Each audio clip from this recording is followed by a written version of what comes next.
Welcome back to my channel. If you want to watch more anime, join my WhatsApp channel. The link is in the description.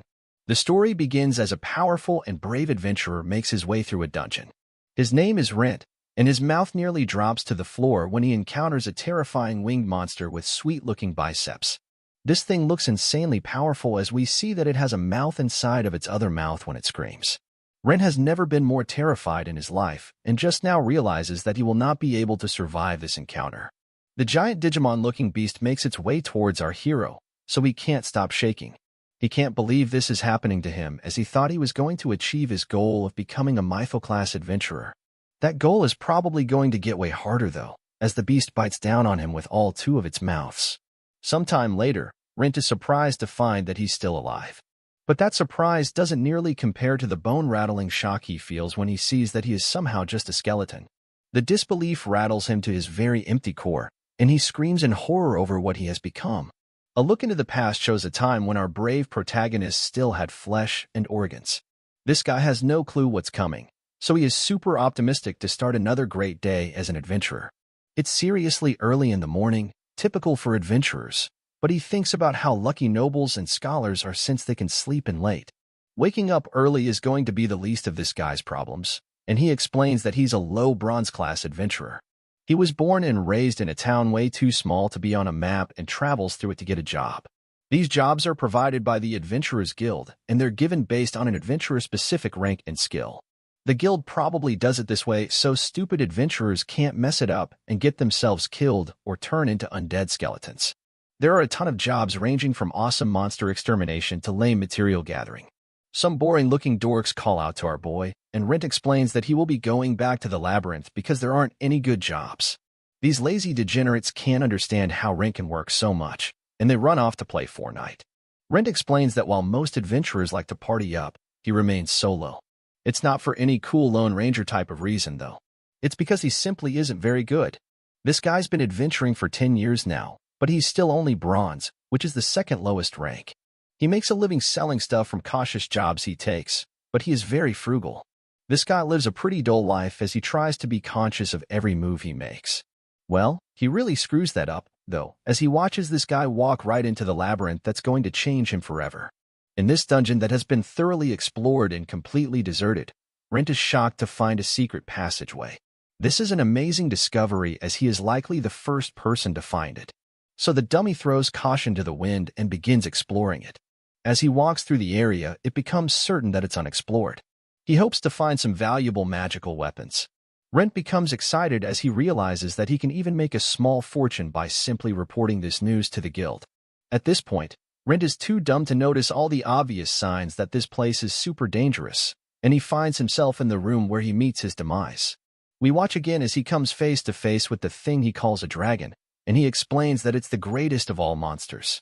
According to legend, dragons take many forms, and some are considerably larger than most standard dragons. That is certainly the case for this dragon as it seems to have just evolved into its final form. The sheer pressure exerted from this terrifying beast is enough to freeze our boy Rent. He instantly realizes that he doesn't stand a chance against Dragon Man. Back to the present, Rent wonders how he is still alive after being devoured. The shocking reality hits him, and he begins to wonder if he's even actually alive since he's very much just a skeleton. What he is an immortal monster known as an undead. Sure, that sounds cool, but a bishop or priest could easily destroy him with their purification magic since the undead are not meant for this world. Rent is doing a lot of thinking for a guy that doesn't have a brain, and he begins to wonder if he's actually dead. He is still conscious and has his memories, so he must be alive to some extent. Unable to answer all these existential questions, Rent decides to size ahead back to town but quickly realizes that doing so will only get him in trouble. He will be captured and probably executed. Rent doesn't want to die just yet, but he confuses himself when he starts questioning his existence again. Rent finally decides to just ignore all his problems and get out of this room as soon as possible. As he exits, Rent explains the mysteries of the labyrinths. No one really knows where they come from or how they work. There are many all around the world, and tons of valuable treasures can be found inside them. However, monsters lurk around every corner. Everyone is busy at some new labyrinth right now, but solo adventurers should be coming to this dungeon in a few days. Rent plans to ask them for some advice on his situation, but quickly realizes that he will have to learn how to talk without a tongue. Just then, an actual skeleton monster appears, and Rent prepares to fight his twin. He can't even really move properly as he feels so heavy and determines that it must have something to do with his lack of muscles and all the other stuff non-dead people have. He was pretty weak already as a human, but now it's way worse. These skeletons were actually pretty easy for him to defeat as a human, but he can't even raise his sword without falling now. Rent freaks out as he is totally vulnerable, but the dumb skeleton is even worse than he is. Rent realizes that he can't use any fancy sword techniques considering he's just a bunch of floating bones, but he remembers that he can use spirit energy. Luckily, it works even though he isn't really a human anymore, and he uses it to buff up his physical abilities. With his attack power raised, Rent absolutely destroys his opponent's skull, but he gets shocked when the thing starts to glow.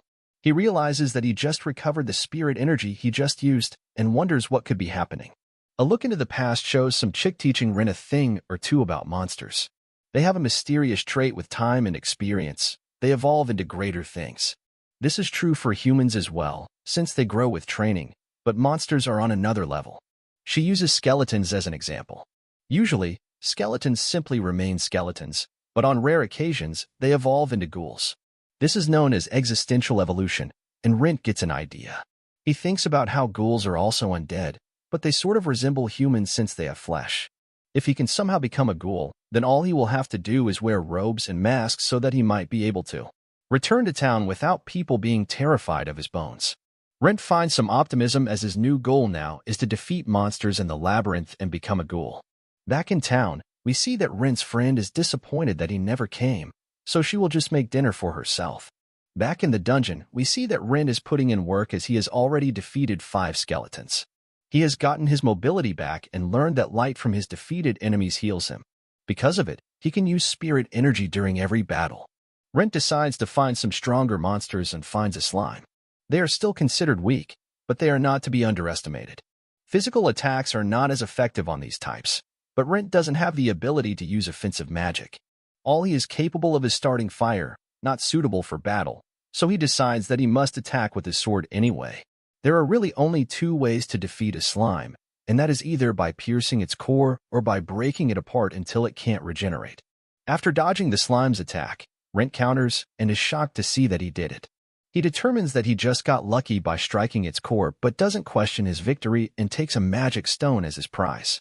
He then collects the slime mucus to be sold later since it's used as a cosmetic to make ugly people less ugly. At the guild, 2 people discuss how some newbie has been looking for a party to join. They were going to recommend that she party up with Rent, but he hasn't been around lately.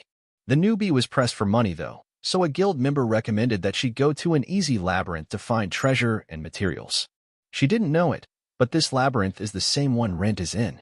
In the labyrinth, Rent explains how he doesn't feel things like sleep or hunger, which is fine since anything he eats would probably just end up going right through his bones. He has been fighting nonstop too, but it's becoming clear that existential evolution takes a long time. His physical abilities have come back though, and he can use mana too. What's most surprising though is that he can still use his divinity despite being undead.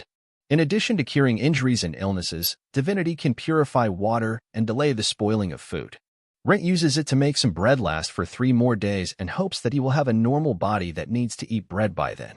For now, though, he refocuses on his goal and thinks about how many monsters he can take on at once. He is a pretty conservative guy, so he decides that if he encounters more than 4 monsters, he will run. He shouldn't encounter more than 5 in this low-level labyrinth, but if he does, Rent determines that it would be the end of him. Rent then gets really down on himself for being weak even after being an adventurer for 10 years, and he's been training for 20 years. He has spirit energy, mana, and divinity. Even the highest-ranked adventurers rarely have all 3, but Rent wishes he could have just one strong power. Usually, people like him who are not cut out to be an adventurer quit. However, Rent trained every single day without fail to try to make it work. He even had one girl teach him about monsters and magic. He has continued trying in order to achieve his goal of becoming a mytho-class adventurer.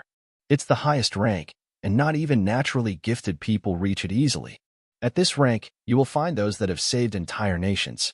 Rent is determined to become one, and not even being turned into a skeleton will stop him. Rent starts taking out more skeletons and wonders if he's getting stronger than when he was a human. He eventually takes out another slime with ease and becomes certain that he's getting stronger. Rent collects some more slime goo but stops when the light comes out of it. This time is shockingly much more different than the others though as his body begins to change. Muscles form all over his body, and hair bursts out of his skull. Hair, skin, and eyes follow soon after, and when the process is done, he's finally able to make some growling noises. Rent has successfully evolved into a ghoul. He is really just a creepy dried-out corpse, but he's just glad to finally have flesh again. This is a major step in the right direction. Most importantly, though, if he keeps working hard, Rent thinks he might be able to become an even higher-ranking undead, possibly even a vampire. With now having flesh, Rent gives his voice a try, but all that comes out is a roar. He is glad just to be able to make noise and gives it another try. He manages to say hello and good morning, but he sounds like a terrifying zombie more than anything and determines that it will need some practice. Sometime later, we find our flesh having a protagonist as he fights some goblins. These overweight goblins are very dangerous in large groups, but Rent uses the layout of the dungeon to isolate a couple. Rent has evolved into a ghoul and finally has some muscle. Now, he is more agile compared to when he was just a bunch of bones. However, what is most surprising is that his mana, spirit energy, and divinity have all increased. Our boy is getting stronger quickly, as he can now not only strengthen himself but his sword as well. He does just that to separate the goblins' heads from their bodies and wonders if he's now even stronger than when he was a human. Just then, Rent hears fighting in the distance, and we see that it's the girl from the guild. This blonde chick makes quick work of a weak skeleton monster, and Rent rejoices as it's been so long since he has seen a human.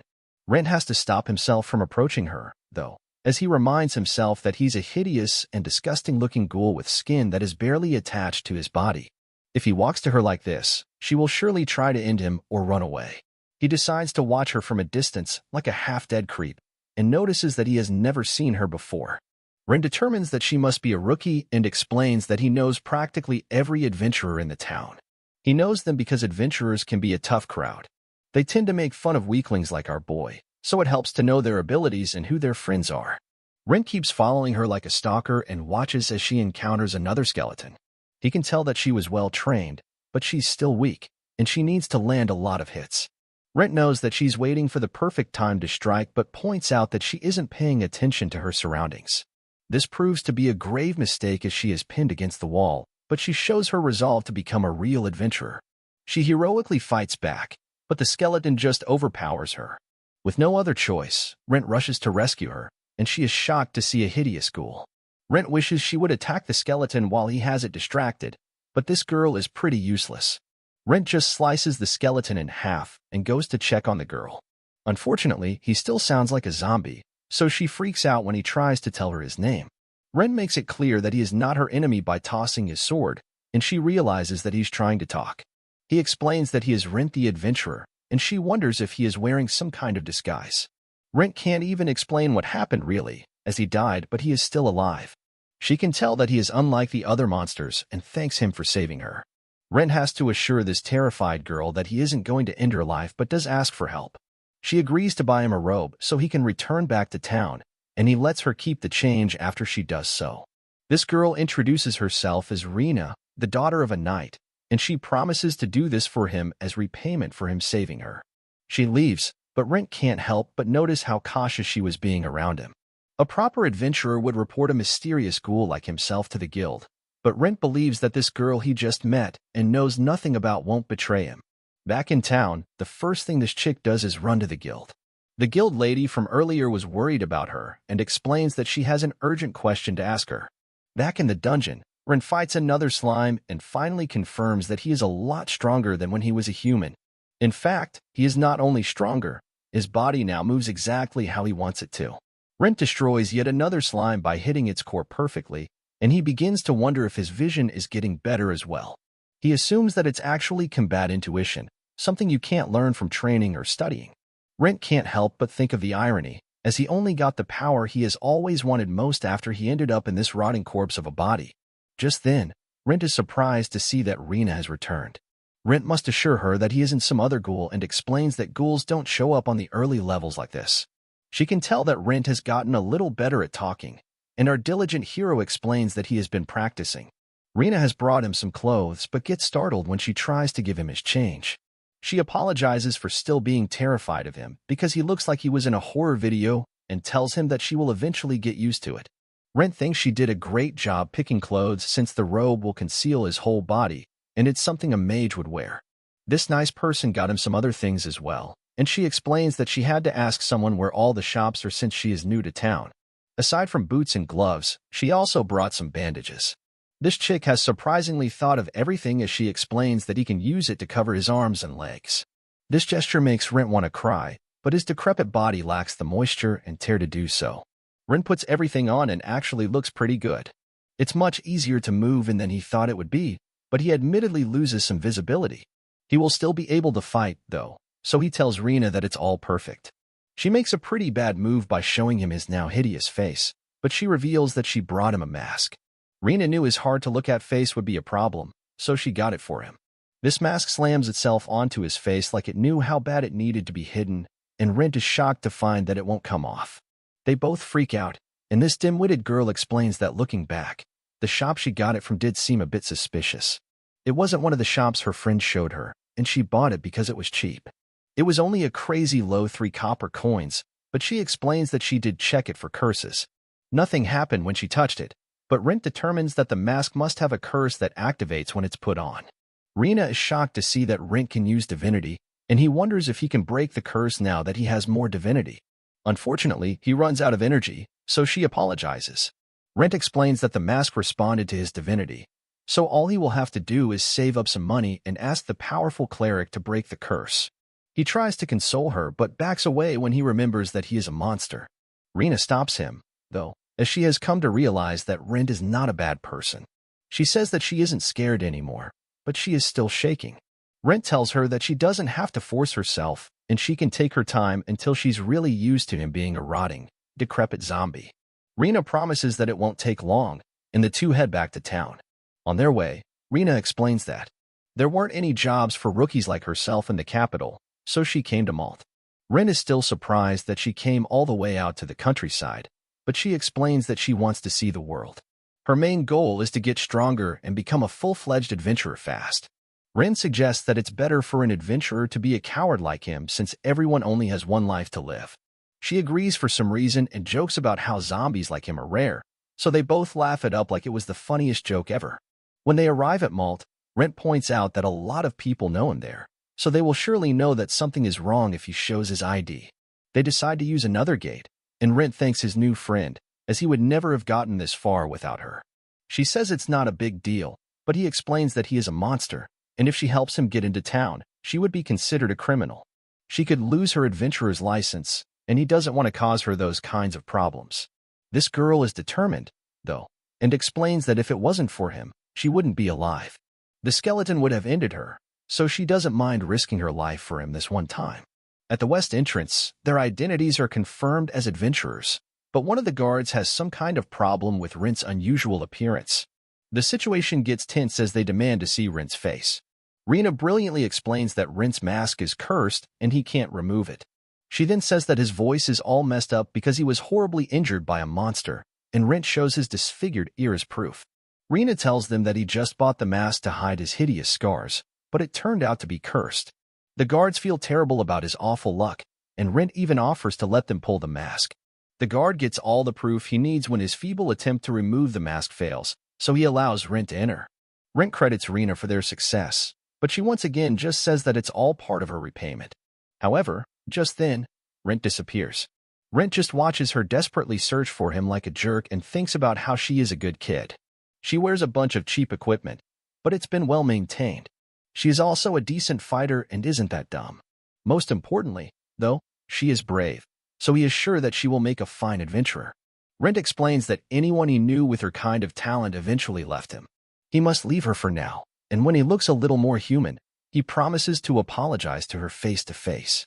Afterwards, we see why Rent really left Rena behind as he goes to see a more suitable human cooperator, someone with a bit of a past and a person who can be trusted to keep secrets. Rent just walks into a house where he finds his very suitable human cooperator named Lorraine. He tries to wake her up with his messed-up voice, but she refuses. He threatens to drop a book on her head so she knows it's Rent, but she's surprised to see him all covered up.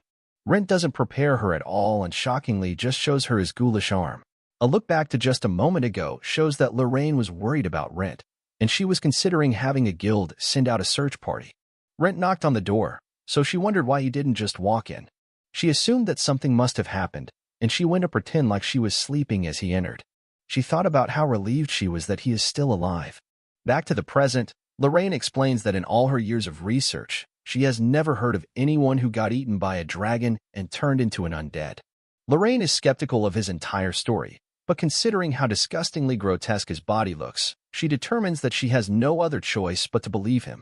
Rent is amazed at how calm she is, but it's to be expected from the academic mage adventurer. It's pretty clear, though, that she isn't really looking at him as a friend right now and more of a test subject. Lorraine then shocks him by asking if he's really Rent now that he is undead. Rent explains that he definitely has the memories and mind of Rent, but his mess of a body definitely died. However, whether or not the current him and the old him are the same person, he doesn't know.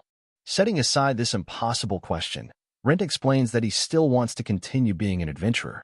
His body might look like a rotting corpse, but Rent is still determined to become mithril no matter what. Lorraine is a genius and can tell that he wants her to accept jobs for him since he can't go to the guild in his current state. He can't go to the inn either, so she offers to have him stay with her as payment. She will also have him help her with her research. He will be quite valuable since no one has ever had the chance to study a monster that can use existential evolution. Rent agrees on the condition that she doesn't try to dissect him. The next day, Lynn cuts out the guild from being the middleman and pays Rent directly for the magic stones and slime goo he got from the dungeon. It's a lot of money, but it's because Rent always brings her high-quality materials. Rent decides to go to the blacksmith and feels good about having a pocket full of money, but that happiness leaves when he notices that people seem to be scared of him at the blacksmith.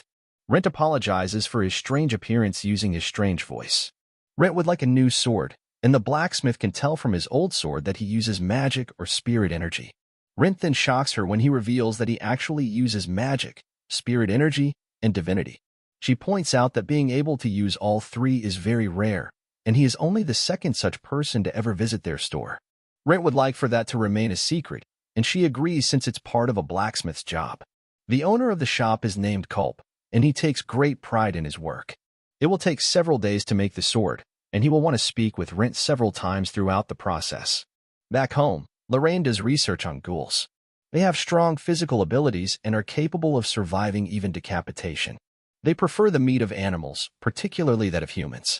There are some known cases of powerful monsters turning humans into lesser undead, but in those cases, the victims not only lost their personalities, they lost any kind of human will and emotion. Rent is an extremely special case, and she determines that the chance Rent is the exact same person he was in life is extremely low. She is very close to him, though, and to her, he still feels like Rent. A look back shows when they first met and Rent's skin wasn't falling off his body. Lorraine just took a job, and some guy asked her to take young Rent with her. He was only a rookie, so she didn't have to pay him, and he just needed experience. Lorraine explains that the world was so boring to her, even when she became the youngest person ever to attain the title of a great doctor. It meant nothing to her. The title of a great doctor allows one to register as a silver-class adventurer. She went to a distant nation without telling anyone simply because she had nothing better to do. During her job, we see that she decided to bring Rent with her, and he did his job as a backpack carrier. She thought about how careful one needs to be when harvesting this particular plant and got upset when she saw that Rent picked a whole bunch on his own. Lorraine was going to scold him since he didn't know how delicate you need to be, but she was shocked when she realized that Rent did it perfectly. Just then, a nosy goblin appeared, and Rent instructed her to use a certain spell. She did, and Rent was amazed that a silver rank has magic on a whole other level. The next morning, Lorraine told Rent that that wasn't her first battle. She was only flustered because she usually has a lot of escorts with her. Lorraine then realized something, and Rent came clean. Everyone was worried about her going alone, so they told Rent to go with her. Rent was once told by someone to read as much as he could about plants and monsters, and he has ever since. So Lorraine asked him to teach her. He also seemed to know how to move through the forest well, so she would like to learn that too. Rent agreed, and that's how things began between the two of them. He worked hard every day for the past 10 years since then with the goal of becoming mithril class, and she stayed by his side doing the research she loved. Back at the shop, Rent thanks the blacksmith for agreeing to make his sword and cautiously shakes the man's hand. Rent is given a temporary sword that can use both magic and spirit energy. Culp can tell that Rent is in some kind of trouble, and they wonder why he doesn't just come to them for help. Culp determines that he must be under some kind of curse, a real bad one that Rent is worried might affect their shop. Rent has never wanted to cause trouble for other people, so he was trying to hide his identity. However, the fact that he can use all types of power, along with him staying with Lorraine, helped him realize who he is. Afterwards, Ren and Lorraine enjoy a meal cooked by Chef Gordon Rancid. Ren doesn't eat, however, as he doesn't get hungry. Lorraine then explains that Rent is clearly different than any other ghoul, and it must have something to do with why he's able to existential evolve. She wonders what Rent will evolve into next, but he has no clue. Rent wants to remain as close to human as he can, so the first step will be to evolve him. This means he will have to return to the labyrinth to fight monsters and get stronger. In the labyrinth, some guy is getting wrecked by a slime, and Rent arrives just in time to save him. The guy thanks him as he can outlive after just receiving a scratch. Rent leaves immediately and thinks about how adventurers are expected to be responsible for themselves. No one is obligated to help an adventurer, and if they die, it's their own fault. In some cases, there are even terrible people who will pretend to be in trouble so they can rob adventurers who come to help them. That being said, Rent still tries to help whenever he can.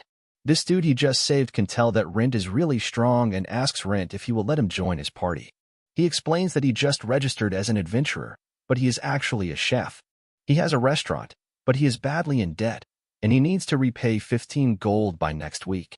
As a desperate and new adventurer, he was willing to do anything to join a party, but no one would give him a chance. That is why he came to this labyrinth, since it said that it can be done alone. Rent thinks about how that is only true if the adventurer is already kind of strong, and he decides to reject the guy. As Rent leaves, he realizes that he might be being a little too harsh, so he lets the guy join him. The guy tells Rent that he is dependable, but Rent takes a long look at this guy's wound. Rent thinks about how sometimes he gets really scared that he might not really be himself. Rent takes this guy to the secret entrance where he became undead, but he's disappointed to see that the dragon is no longer there. More disappointment for Rent since there are no magic items to be found there, but they do find another hidden passage. The nameless side character thinks they could make a fortune by telling the guild about all this, but quickly backtracks and emphasizes that Rent would get all the credit. Rent explains that he has no interest in glory and tells the guy that he can just tell everyone that he found it while going through the passageway. They find an empty room, so the guy wants to continue looking for some treasure. Just then, a magic circle appears on the ground, so Rent tries to stop the guy from running right into it. This dumb guy gets some confidence all of a sudden and tells Rent that it's okay since no monsters are around. It becomes clear to Rent that the guy doesn't see the magic circle, but it's too late as it teleports him somewhere. It's impossible to know where they went, but they usually lead to a floor filled with monsters or someplace with deadly traps. The smart thing to do would be to abandon this doofus, but Rent determines that this would just make him a real monster. Rampy grudgingly decides to go after him, so he goes through the teleportation circle. There, he finds the unconscious doofus along with the giant skeleton. Rent realizes now that this is actually a boss room, and he prepares for battle against the giant monster. This is the end. Subscribe for the next part.